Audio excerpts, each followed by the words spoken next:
السلام عليك وعلى الأرواح التي حلت بفنائك.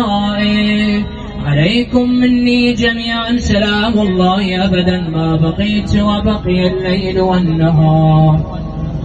يا أبا عبد الله، لقد عظمت الرزية وجلت وعظمت المصيبة بك علينا وعلى جميع أهل الإسلام، وجلت وعظمت مصيبتك في السماوات على جميع أهل السماوات.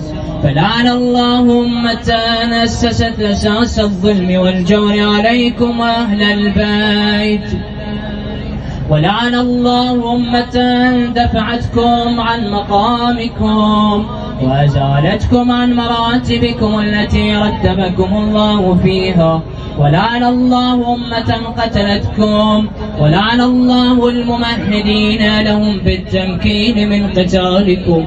برئت إلى الله وإليكم منهم ومن أشياعهم وأتباعهم وأوليائهم.